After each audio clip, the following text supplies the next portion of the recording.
Hello and welcome back to MTG Bazaar coverage. I'm Dylan Kakawa here with Isaac Lee, and we're about to bring you round 5. What can you tell us we have in store for round 5, Isaac? We got a juicy one. We're going to see some Tolarian Academy action as well as Workshop from our Shops player, but it's a little bit of a spicy, not just like playing Workshop and some big guys, although there are some big guys in there. It's also the ability to generate a whole bunch of mana with things like Forsaken Monument and some other cards in order to maybe play some big walking ballistas or just the beatdown play. Yeah, we'll see how it goes in regards to what cards get drawn. I'm definitely looking forward to a Mana Vault coming out, like turn 1 Mana Vault into a Tezzeret, untap that, or maybe search down to get a Voltaic Key or something like that. Some pretty cool stuff there. And then on the other side, we've got Whelen on Rakdos. I'm more excited for this deck. Oh. I love me some Rakdos. I love do me you some have any Aggro. stories about playing Rakdos decks and beating fine people that were just trying to do fair things with Flash in the finals of? Yeah, absolutely fair. Yeah. I was a good player, like you said, and kept the strip mine on top of my deck. Yeah, look, that was a good play. For context, Kakawa has beaten me in many a tournament, but the one that stings quite badly was this Rakdos into Flash when we were playing in the top 8 of a Nationals championship. Which, That deck was 14 points by the next update. My deck was. Yeah, and then mine lost a point. Yeah, my deck was very unfair. If you go and look at all the older results of my deck from back then, it's actually most of the time less than 7 points now. Yeah, no, that's definitely not how I try to play Highlander. No, you should always be playing the cards that should be pointed or next to be pointed or just anything. It's same as constructed Magic. Play what should be banned. If it should be banned, you should be playing it if it's legal. Yeah. So we got both players taking a mulligan here. One of my favorite cards there, a Jeweled Amulet in Connor's hand, as well as a Grim Monolith. And the Saga Planetarium of Wan Shin Tong as well, by the looks of it. And the nice you're gonna extended have to bring this border. card up.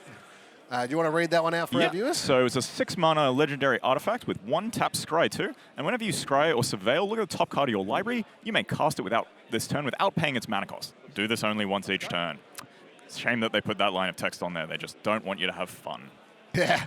So 6-cost artifact that's basically 1 tap scry 2, play something for free. Yeah, which is pretty powerful, especially when you have a deck full of expensive cards. Yep. So sure. Liam leading us off with a Marsh Flats. Imagine he's going to try and get on board as early as possible. He does have some of the more mid-rangey cards in his deck, some of the more expensive cards. So he is looking to get to things like 4 mana, 5 mana, things like Chaos Defiler, Deadpool, just any sort of haymaker, really. Yeah. I also imagine just early on, the idea is I want to disrupt my opponent. Maybe play some Thoughtseize Inquisition, Duress, that kind of thing, or maybe we see a Deathrite Shaman if there's one floating around. Yeah. Liam has in his deck City of Traders and Ancient Tomb, so he is going to be able to have that fast mana access if he needs it. So he's got a Magus of the Moon in hand and a Thoughtseize as well, leading with an Inquisition, Arena of Glory, and Overlord of the Baelmark. And that's an Edge of Eternity's variant land by the looks of it. Or it's just a swamp. Actually, I think it's just a swamp. Okay. So that Inquisition taking the Grim Monolith, which definitely sets back the mana available. Then Connor's going to have the option to either play the Urza Saga and do some things there, or play out this Jeweled Amulet and just get charging. A little bit of charge going on this one. So Liam looks like his hand is a bit reliant on maybe this Magus coming into play and just wrecking him, but Connor's a bit insulated against that already by having the Jeweled Amulet as well as the Talisman of Curiosity in his hand. And the other thing is that this Urza Saga, depending on when it is played, the Magus can be really awkward to play into. Because if you play it into when the Urza Saga is on 2, it's got all those abilities still and gets to keep making constructs. Yeah, it doesn't go straight to the bin like it used to. Yeah. So Thoughtseize coming down, and we see, all right, I'm going to take that Talisman out of your hand. And Connor's going to charge up this Jeweled Amulet. For those that don't know how Jeweled Amulet works, it's kind of like a weird Lotus Petal that you have to charge mana into. So you see Connor has put mana into that and represented that with that dice. And now he has the ability to tap to remove the counters from Jeweled Amulet and then add 1 mana of the mana that was put into it. So if you pay blue to put into it, you've got to actually keep track that it is blue because it's actually going to spit out blue when you tap it. Oh, that's going to be confusing. But in this case, colorless was put into it, and we can remember that one pretty easily. Yeah. Jeweled Amulet's kind of like a fair mox almost. It was kind of designed to be a fair mock, something that's, you know, still like ramping you, but in a much more fair way of not being able to do all this nonsense on turn 1. Yep. So we see the Magus hit the battlefield here, which means this Saga is not going to tick up, is going to stay on 1, which also does mean it can tap for colorless even through the Magus. Yep. So we can see that Thought Not Seer come down here, which we'll be able to look at William's hand, take a card out of there, as well as be able to either block that Magus of the Moon, so stop it attacks, or create its own beatdown plan. Yeah, despite the Magus sort of cutting off any of the fast mana Connor has access to, he can just cast his spells eventually if he hits enough land drops. Yeah. Yeah. And yeah, definitely a big difference with the update to the way that Blood Moon and Magus of the Moon work. Yeah, so Thought Not taking the gut, True Zealot. That seems rather reasonable. I don't think this Bowmaster is going to be too impactful. The Overlord's a bit slow. So we see that Overlord come down. We're going to mill some cards and then going to return a creature or planeswalker from your graveyard to your hand. Milling a Barragoyf, a Headliner Scarlet, and a couple of other cards that we can't take. Yeah, here. Sundering Eruption and a Bloodstained Maya. So the Headliner Scarlet is an interesting one because it's going to let him, you know, get through this this Thought Not Seer or any other like big creatures that may come to block. Speaking of big creatures, Barragoyf, quite big. Barragoyf is usually very big, yeah. Yeah, so we've got Artifact in the bin, we've got Creature, we've got Sorcery, we've got Land. So definitely some action there. Oh, Black Cleaves should be tapped. No, there's Magus in play, never mind. You mean Mountain. Yeah, Mountain. Mountain actually comes into play untapped. Yeah, this has got the basic swamp, so he does have access to black mana. And we see a Mana Vault off the top for Connor here. Ooh, that's a good one. Giving access to 5 mana, but not quite enough. Do you see the other card? It's a Forsaken Monument. Ooh. And as a long-time red-black player, I hate Forsaken Monument. Let's bring up Forsaken Monument so that we can have a look and tell people about how this is going to interact. So Forsaken Monument, 5-cost artifact, legendary. Colorless creatures you control get +2/+2. Whenever you tap a permanent for colorless, add an additional colorless. And the part that you love the most, whenever you cast a colorless spell, you gain 2 life. This makes my lightning bolt sad, like real sad. So interestingly enough, because the Blood Moon, the Magus of the Moon is in play with the Urza Saga still being able to tap for colors, meaning it will actually add an additional colorless mana with the Forsaken Monument in play. Yep, totally. So and then you can also tap that Candelabra to untap the Urza Saga, and that actually doesn't produce... It produces 1 more mana. Yeah, it's a neat little play. It's not common that you get to see mana ramp through a Magus of the Moon with a Candelabra, but yep. So Connor opting as well to not play the Forsaken Monument that turn. He's going to play the Planetarium, and I like this play a lot. Yep. Taps all 3. Planetarium. Can't activate it this turn. Oh no, he's got the Jeweled Amulet. Got the Jeweled Amulet. So we are going to activate this turn probably. Oh, we can do it instant speed. Oh, you can just play it off the top. Just old Scry 2. Don't play anything. This card's sweet. Really cool to see this. William's got this Barragoyf that is going to really gain a lot of life, have that card advantage as well. So we're going to have to find something here. Connor might be just... so we got a Scrolling Crawler and a Mishra's Bauble. Choosing to keep the Scrolling Crawler, not so much the Bauble, which I do like. There is a Bowmaster in the hand there. Well, I actually don't know this card, so you're going to have to bring this one up. Scrolling Crawler is a vintage staple these days. Vintage staple? Yeah, it's the 3-mana artifact, so just bring it up now. So we see a gang block on that one. With the Death Touch on the Barragoyf, both cards are going to go to the graveyard, as well as that Barragoyf. We're going to see some life gain on Whelen's side, and then put into the bin, and tick down on that Worktide? Overlord of the Bailmerk. Overlord of the... Thank you. Dylan's so good with these card names. It's great to be commentating with Dylan here. Take 1 damage from that Mana Vault, and then scry 2 and get another free card. Yeah, Connor's got a lot of life to work with here. Liam's not had a particularly aggressive start, and any sort of aggression he's tried to put down has been thwarted pretty quickly. All right, so we see an Ancient Stirrings on the stack. A little sneaky look at the top card, assuming that it's going to resolve. But we might mental actually have misstep. to. We might have to get a judge in there just to make sure that we have a fully randomised deck. Considering Connor did get a sneaky look at that top card, but potentially didn't actually see it. Yeah. Well, Liam's here thinking what to do. There's a Manifold Key, which is going to untap the Time Vault, or you can't untap the Planetarium. You can, but you can only do the ability once each turn. Well, you can scry. You can scry, You yeah. can get some scry, but I reckon we'll see an untap on that Mana Vault, just so that that's ready to go for any big things off the top. Yeah, unlocks a lot of mana and stops you taking the 1 damage as well, which is, not irrelevant. Yep, for sure. So we see Orcish Bowmaster's coming down, ping for 1 damage, creating that Orc army, and Magus of the Moon still floating around. Still able to get some attacks in now that the Thought Nazi is gone as well. Yep, Liam here doing the classic Rakdos thing and being Hellbent. Ah, yes, Hellbent. Draws a Screaming Nemesis off the top. Ooh, Screaming Demon. Screaming Demon. Yep. So with the Thought Nazi gone, there's a lot of damage that can come in here. Oh, this 7. is a bunch of damage. Yeah, 7. That's a pretty big one. The Mana Vault is going to be untapped or not. No, he's going to use the Jeweled Amulet, so he's going to take 1 damage from the Mana Vault, which is Interesting. puts him in a bit of a more precarious situation. Yeah, but we could be planning for something else that maybe I don't say the line there.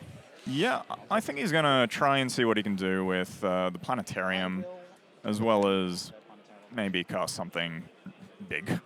Yeah, that makes sense. So we see 2 Scryed to the bottom. Yeah, there's Let's a have look at that Preordain and a top card. Besage, so he's got a ring off the top. The 1 ring. So it has been cast from Planetarium, as Planetarium allows you to cast the card. Yep. So he's going to have protection next turn. Protection from everything. So he's probably going to be wanting to use, if he's going to activate the ring, maybe activate it while he's still got protection, because then the Bowmasters does have to ping something. Oh, But okay. Yep. it usually just pings the Orc army, which also grows. Yeah, that makes sense. That makes sense. We've also got the option to untap it with Manifold Key in order to draw a bunch of cards here. Yeah, I like that play personally, but we're untapping the Planetarium and scrying too. Ah, because you get to do it once Once per per turn. turn. Not per turn cycle. Not once on your turn. Not once total. Once per turn, and your opponents have turns. Yep. All right. Cast so a Sowing Mica Spawn. that can get any mountain from the deck. Yep. Very expensive mountain, or even maybe a waste if he's got that in his deck. Yep. But Is that a waste? no, there's no waste in this deck. Okay. That is a forest. Ah, okay. Yeah, basic forest. That makes sense. Yeah, well, everything else is a mountain, so you might as well have some green mana that you don't need to keep doing with the Jeweled Amulet. And we're not seeing any activation on that 1 ring here. Do we see an untap on the Mana Vault here or taking 1? Taking 1. Cool. And you see that Tezzeret the Seeker in Connor's hand. Yeah. Tezzeret the Seeker, known casting of blue mana required. Does not get cast off mountains. So a little bit stuck in the hand there. So Connor's deciding if he wants to keep those or not. Looks like he's not. I did see a Tezzeret Cruel Captain there, so apparently that's not going to be good enough. So both of those cards to the bottom. Both to the bottom. I don't know exactly how this new artifact works, so whether you play the top card for free or not. Then we've seen an expedition map off the top. Yep. And then we see a pass the turn. So Liam here with a Deadpool in hand, and well, Sowing Mica Spawn is not the best thing to Deadpool, because you don't get the cast triggers. Imagine if you did. So just considering what happens if I attack with everything here, and this Magus of the Moon gets eaten by this Sowing Mica Spawn. How bad is that for me? Well, if we attack with everything and the Magus gets blocked, Connor goes to 2. The Mana Vault would theoretically deal him 1 damage unless he chooses to use the Manifold Key or Planetarium. But I think the big problem here for Liam is that the Planetarium can be untapped and can be activated again, which changes every part of the equation for both players because neither of them know what's happening. Yep. So some good old, like, fun little variants. We've also got that sneaky little black enchantment coming into play, well, coming into action at the end of turn. Yeah. So Liam's drawn a Blood Crypt for turn. And it looks like he's going to go for the Deadpool. This is an interesting play here. choosing Screaming Nemesis. Interesting. All right, so Deadpool is then going to get haste and going to be able to attack as a 5/3, which is a pretty cool little play there. Hats off to Liam. I actually didn't see that one. Very cool to see. It's not often you Deadpool your own creatures. Yep, but that gives the haste, swaps the card text for that so that I can get in. And then we see Flips a Fomori Vault after putting 2 lands to the bottom. Yep, just a little too much aggression going on. Yep. And that Magus of the Moon doing enough damage in terms of meaning that you can't make Saga tokens, you can't make constructs. And that meaning that, eventually, little extra haste creature, that Deadpool swap is very cool. Liam finding the line. I didn't see that line, and that's a really cool line. Now, one of the best things about playing the Shops deck, right, is that you have this amazing game 1, and one of the worst things about it is seeing your opponent citing in a bunch of artifact hate for you. So let's have a look at exactly how much hate is in Liam's deck and that Rakdos deck, and how many cards are going to get brought in. So Liam's got here a Brotherhood's End. Oh, all right, so red, and 1 can destroy all artifact lands as well as anything that artifacts with a converted mana cost of 3 or less. Yep. We've got a Meltdown. Oh, destroy all artifacts with mana cost X or less. Yep. And then we've got a Null Rod. Null Rod, yep. Okay, so no artifacts being tapped there, as well as a Price of Progress that I imagine is going to come in. Oh, yeah. Price of Progress is so good against these Shop stacks. Yep. Because like early game, they do take a fair amount of damage and they tend to stabilize, but usually they need a lot of lands to stabilize, so the pop just goes over the top. Yeah, definitely. And we've also got a Toxic Deluge and a Vexing Bauble in the sideboard. These may be coming in, but I think if you're Liam, I'm maybe wanting to focus a bit more on having fast mana myself. Yeah, and the question is, in terms of like whether I bring in Vexing Bauble or not, is do I have enough stuff that I want to bring out? Like something like Fatal Push and Dismember. Like Dismember does hit a few things, but maybe it's not that great. So then I'd be looking at, okay, well, what cards am I bringing out? I'm definitely bringing in this Meltdown, definitely bringing in this Brotherhood's End. And so I've got some really good stuff, Price of Progress as well. So I'm definitely bringing those in, but is there enough chaff that I want to take out in order to maximize on cards like Vexing Bauble? Yeah, so like Fatal Push is generally not very good in this kind of matchup. Dismember also is a bit painful. There's not a lot of creatures that that are relevant or wanting to be hit. So you can go down a bit on the removal. You still keep in things like Molten Collapse, especially because that can hit Planeswalkers and might even get more value, especially in a matchup like this. Yeah. You might also take out that Opposition Agent, maybe even the Orcish Bowmasters. Even though there is that interaction with the One Ring, I don't think that we're seeing a lot of actual card draw from the Artifacts deck. Yeah, and out of the Artifacts deck, what are you bringing in here, Isaac? Ooh, see, this is hard against Rakdos because you definitely want to be able to kill Magus of the Moon like we saw, but you don't have the out of being able to just play Carpet of Flowers and choke against like a red-blue deck or something like that. So a little bit awkward. I don't think we're going to see much brought in. Maybe we'll see a Dismember. Maybe we'll see a Haywire Might come in. I think we'll definitely see the Haywire Might come in. It can just block. Sometimes it blocks and gains 2 life, and that's all you need. Yeah, sometimes that's the case. And being able to hit an actual Blood Moon. Yeah, I imagine as well we'll see the Dismember come in and probably the Spatial Contortion as just extra ways of dealing with Magus. Yeah. Or just any creature, really. One of the good things about playing the Shops variant, and this is a bit of a kind of hybrid between something like a Shops and a like a spin your wheels, play a bunch of stuff kind of deck, because it's got a couple of sweet extra brew type stuff that I haven't seen before. It's actually really cool. I really like Connor's deck. But it means that if something like a Null Rod comes down, it's not game over. Right? Like, yeah, he's still just play some fatties. He's still got outs to it. But you can just not kill the Null Rod. You can just say, look, Null Rod's in play, and it will be in play for the rest of the game, and I will just do other things. Yep. The deck has enough things going on that it can win through a Null Rod. There's enough like non-artifact things it's doing. Yep. It doesn't stop the Planeswalkers, and sometimes you just drop a big creature or a big artifact. Yep. So drawing our cards here. If you're Liam, what are you hoping to draw? Like, what are you hoping to have in your opening hand? Well, the Price of Progress that's in his opening hand. That's the main thing I'm hoping for. But do you want that in your opening hand, or you want to like draw that like a little bit down the track? Maybe a little bit more down the track. I'd probably rather something like a Null Rod in my opening hand. But but you can usually build a game plan around pop. The problem I think Liam has with this 7 is a bit slow. He's decided to keep the opposition agent in, and he's got the broadside bombardiers. So his hand is a bit clunky, but pop can pull you out of some impressively difficult situations. Yeah. Kind of mulliganing to 6 here. One of the things that the Shops deck does really good is mulliganing. Because something like Mishra's Workshop, Mana Vault, Tolarian Academy, these are all cards that actually count for multiple cards. And so having something like a Workshop and a 3-drop or a 4-drop means that, yeah, I can go down to like 4 or 5 cards pretty easily. And still have and any games I've played with the Shops deck have usually been pretty aggressive mulligans. Probably too aggressive if I'm being honest and look back at them, but you can do a lot with the deck. Turn 1, Urza's Saga into Expedition Map. Now that is a declaration that either I don't have much on the land side of things, or the opposite, I've got something that taps for multiple mana. He does have an Ancient Tomb in his hand. I know.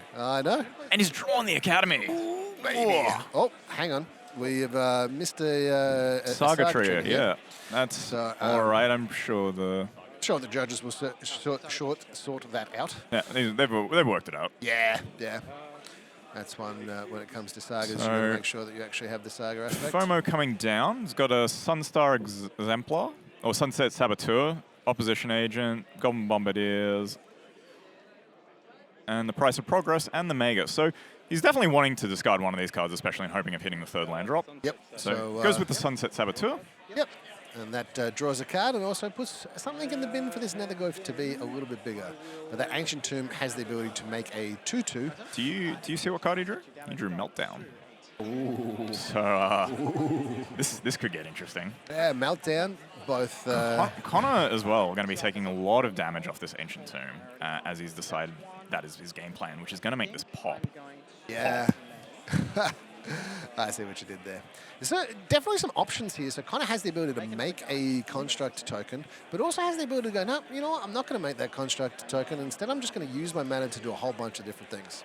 I think I would make a construct token here. I would want to be trying to get aggressive. The problem is, though, the construct tokens died at Meltdown. Yeah, but Connor can't really play around that. He's like, yeah. If he was watching coverage. Oh, he's got a Candelabra, and he's going to play the Academy for turn. Yep. He's going to tap for 4 mana, plus he's got the Mana Vault in hand. He gets to play that. Candelabra, untap, make a bunch of mana, and then it's all going to get Meltdown. Well, maybe, but maybe not. Right? We might actually see like a Khan there. I don't think we quite have enough mana for Mycosynth, but it's not far off. So he's got an Eldrazi Confluence and a Sowing Mycospawn in hand, so no green mana yet. Playing a Mana Vault, so 3 left in pool. Oh, maybe I misspoke and didn't realize that there wasn't actually a Khan in hand. Yep. All right, so now we've got 1 in float. Nothing in float now. We've gone to combat. And these constructs are pretty big, but this is the Meltdown. Is the Meltdown. This is gonna hurt. Oh. And the Eldrazi Confluence is back up. What are you gonna do here? Look, I think totally reasonable that William has the Meltdown, but also totally reasonable if Connor has a Meltdown. Yeah, Connor also is missing his 3rd land drop here, so he's not going to be able to necessarily lock out of the game next turn by just slamming a Magus. He might draw the land and be able to do that and take out this like Academy and Ancient Tomb. Oh, okay. So what do we got here? Eldrazi Confluence coming in. Yeah, it's going to kill both creatures, just so that we avoid taking too much damage. He's using the Mana Vault as well instead of taking the damage off the Ancient Tomb because it's going to be destroyed, so we're not worried about the 1 damage. Yep. And we're going to get to keep a Spawn token, and we can probably sack the map here as well.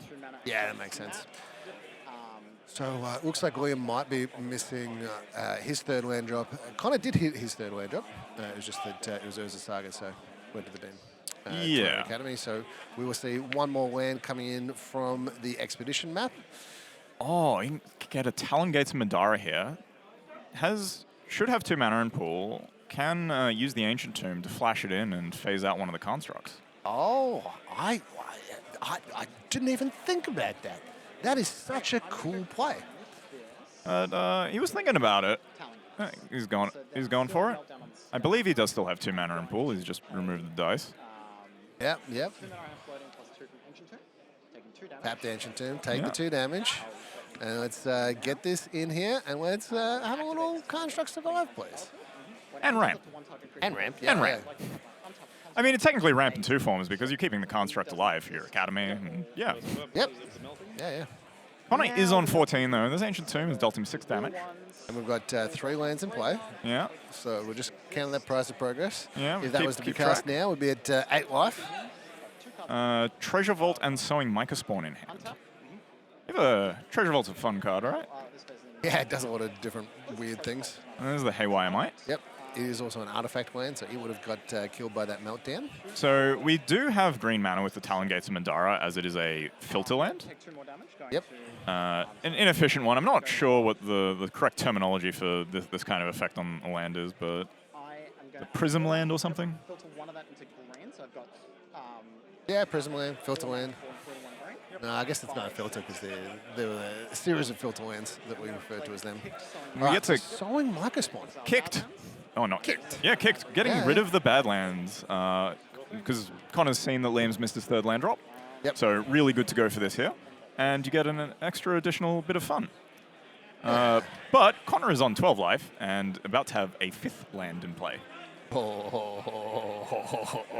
It's close. So if he taps that Ancient Tomb again, things could be very bad. Yep. Or just plays another non-basic. Or just plays another non-basic. Gets up Sturgo Entertainment. All right, this is a good one that you can sacrifice at instant speed as well. Yep, and that will exile graveyards as well as get a historic card back from graveyard to hand. Yeah, dealing with this Nethergoyf, I think, is just a little bit of gravy. One card in hand, which I believe is a Haywire Haywire. Might, choosing not to cast it. Yeah, which could have been cast out for free. Grief off the top. Yep, loses the opposition agent. It's a bit past that card's time, I think. Totally reasonable. And Liam here now going to start taking some damage. So this construct is a 2/2 because Treasure Vault is an artifact. Yep. You can also make a bunch of treasure tokens with Treasure Vault. Oh, Golos! Well, that's another non-basic coming into play right now. Uh-oh. 1, 2, 3, 4, 5, 6 times 2. Yep. It's 12. What lands are you going to get here? Yeah, unless the basic forest comes out. Or the Inventor's Fair. That's going to start gaining him life. Yep. Liam's going to take 6 here, meaning next turn he's dead. Yeah. So I guess he's just hoping to draw a land. Price of progress. What a card. I What a card. I love it. We're going to see a big sweat off the top here. Because if that is a basic land, is non-basic land, any land that comes to play untapped. All right, knocks the top of the deck. Oh, Brotherhood's End. He's drawn all his sideboard cards and just doesn't have the mana to cast them. That was exciting. That was exciting. Ah, so tight, so close. The thing is, I reckon Connor has no idea just how close he was to dying there. Yeah, if you're watching this back, Connor, you just dodged a bullet. You dodged a bullet, buddy. All right, so heading back to the sideboarding. Any changes you reckon we'd see, like in a difference between being on the play versus being on the draw? I think on the draw out of the shops deck, you're a bit less reliant on fast. Well, you're kind of reliant on fast mana all the time, but you're going to have to be a bit more reactive in some points, have some more interaction. You might consider bringing in something like All Is Dust, even though it's a bit slow and clunky, and usually not for the aggressive decks. It is still a sweeper, and sometimes it's better than having no sweeper. Yeah. I also think that on a mulliganing perspective, you also got to realize that, okay, if I mulligan to like Mana Vault and some good stuff, they might actually just Thoughtseize Inquisition duress me. Yeah. And so I can't be as aggressive on my mulligans. A little bit different with Workshop, because that can't get duressed or mulligan, duressed or Thoughtseized. But yeah, a little bit scarier being on the draw for the shop stack. Yeah, you're probably looking to mulligan less aggressively in these kinds of matchups, just any sort of Thoughtseize matchup, because a lot of the time when you are mulliganing, you don't have the redundancy you need to make the hands good. Yeah. And so it gets easily broken up by one of these discard spells. Yep. Although, being a Highlander format, only one copy of each card. Yeah. So when we talk about Thoughtseize, Inquisition, Duress, I'm not even sure if Liam is playing Duress. Thoughtseize and Inquisition being the big ones, but they're just 2 out of 60. He's got Duress on the board. I'd probably bring in Duress. Yeah, I think I'd definitely be bringing in Duress on the play in particular. Yeah. Probably on the draw as well, but definitely on the play. Also, Liam's shirt here. He's signaling what he wants to be doing all day. Yeah? Got Deadpool on his shirt. Ah, okay. Very nice. What are your thoughts on Deadpool? Card is very good. Yeah, very good, very good. It is kind of a bit of a trump to any sort of creature matchup or any creature board. Yep, yep. And there's a lot of good Deadpool stories that happen. So we have a Vexing Bauble, Molten Collapse, Blood Moon, City of Traders, Crystal Vein, and Fetchland and Blood Crypt for Liam. So this is going to allow him to first play a turn 1 Vexing Bauble. Yeah, turn 1 Vexing Bauble against this deck is 2, actually really good. play a turn 2 Blood Moon. Yeah, so that's another card that we might have brought in on the play and left out on the draw. Yeah, I think you don't want it on the draw just because, you know, your opponent probably just drops their hand first. Yep. And then it looks pretty silly. Yeah. Well, I mean, it always still draws a card, so. That's true. It does replace itself. Yep. So Connor here with Ancient Stirrings, Candelabra, few lands, Yep.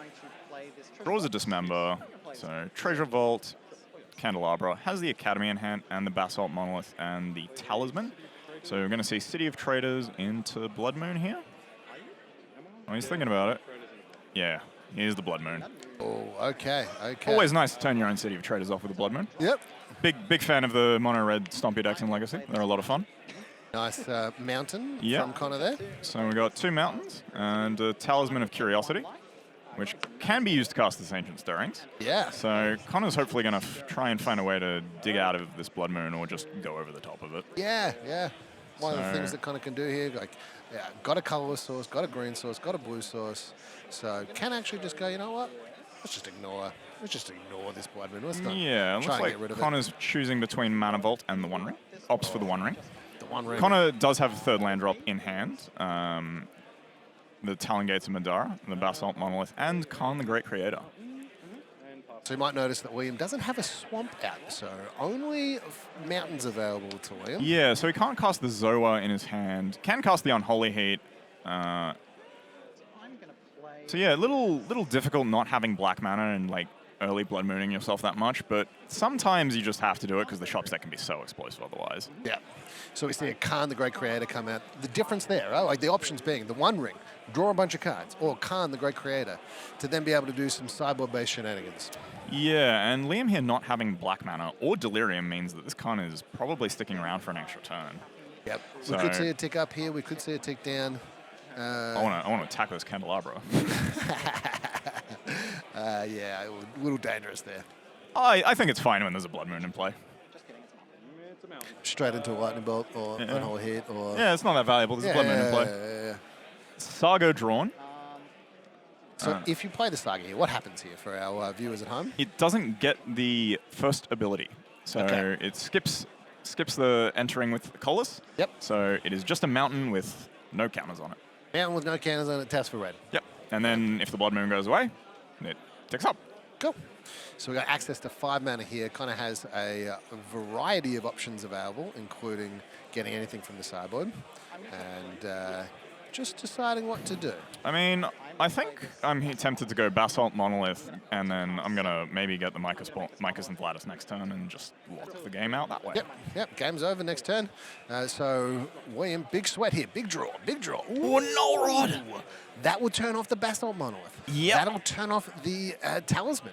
That'll turn off the Candelabra. The Candelabra's not doing much. So Null Rod coming down. There is unfortunately a line Connor has access to where you can animate the Null Rod and then dismember it. Oh, okay. So I mean, look, that's a sneaky one. I don't know if many people would say that. So straight off the bat, very good. He's going to the board, having a look. Sees the Lattice obviously, which he's going for, but I'm just. 1, 2, 3, 4, 5. We're get picking something else it up. instead. We're picking up the Lattice. Yep. So you know what? I'm going to put this last in my hand. I'll do my tricky stuff either next turn. Yep. Which one? Is that a Mystic Forge? It certainly is a Mystic Forge. So Mystic Forge has the ability to play colorless spells off the top, and also has the ability to tap and pay 1 life. To exile the top card of your library. Yep. It's silly card sometimes. Lets you do a lot of fun things. So we're just getting a ruling here on the Treasure Vault.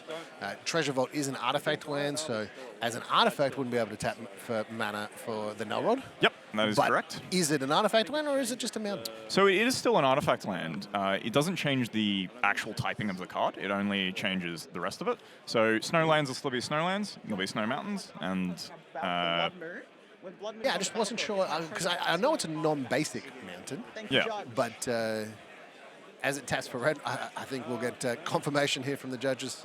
And but yeah, look, you know these rules pretty well. So The Blazemire Verge come down for Liam, or another mountain. all right, we see a Oh. trigger on that vexing ball. But well done, William. Well done. It's Yep. so good to see. I would miss that. I forgot about it too, but like having the card not on top of your deck, also pretty good. Didn't cost you anything, so I think you're all right. Yep. So Khan's animating the Mystic Forge. We're playing Mystic Forge Beatdown now. Yeah. So I think we haven't seen that play that you saw. No, it Right, looks like that line of like, and to be fair to Connor, I don't think I would have played that too. I don't think I would have seen it. No, I think Connor is definitely just going for a lot of value here because he can. Yeah, Got a Mystic Forge, you can attack with it. This is a funny game. Like, beat down. there's Planetarium of one Shintong, and there's a One Ring. Connor's just opting to not really do anything. And Another mountain off the top, just mountain. Beseiju? Actually, it's a mountain. But in the hand, it's a Beseiju. Yes, true. And if you had a green mana, there could be a Blood Moon that would go away. Yep. All right, so we see another beat in for 4, down to a Liam for 11 for Liam. 11 for Liam. What are you hoping to draw off the top here? If you're Liam, we've got 1, 2, 3, 4, 5, 6 non-basics, so that's not enough to price of progress Connor out of nowhere. And we've drawn a Chrome Mox, so this is going to not give us black mana because there's no Rod in play and a Vexing Bauble. Yeah, good point. So Connor here just gaining so much value by being able to cast things off this Mystic Forge. Golos. Probably yep. going to find a forest. A couple of those cards upside down, just fixing that up. Yeah. The basic forest into play. Actually, I'm going to wait till I finish shuffling. A lot of different options available with that card as well. Still being able to get cards from the sideboard. Yep. Khan animates the Mystic Forge here and gets to attack for another 4. It's going to put Liam to 3, which means that next turn he's going to have 2 lethal threats. 2 lethal threats. So if we see a meltdown off the top here, then that'd maybe do what we want it to do. No, it looks like a Takanuma. Takanuma. All right. And that's the game. And that's the game. Wow. That was like weirdly exciting. Yeah, I was like, game 2 was so close. It was like threading a needle, basically. Yeah. And then double land destruction on it. It was enough to keep it off. And the price of progress in hand, ready to go. Oh, so much damage ready to come at you. All I need is an untapped land. Yep. But instead, Brotherhood's End. Bunch more artifact disruption off the top, but not enough land to cast them. It's usually a card I'm happy to draw in these kinds of matchups, but not when I'm missing my second land drop. Yeah. Wow, yeah. Third land drop in a way because one of them got killed by the Soul Yeah. Microspawn. That Microspawn doing good work. This also means Connor Warren is our first 5-0 player, which means he is locked up day 2. Congratulations to Connor. Amazing work to see. The structure of this tournament is 8 rounds day 1, and then anybody that is X3 or better will make the second day. Yep. And then we've got 3 rounds followed by a top 8. Does that sound right to you? Four rounds. 4 rounds. 4 rounds.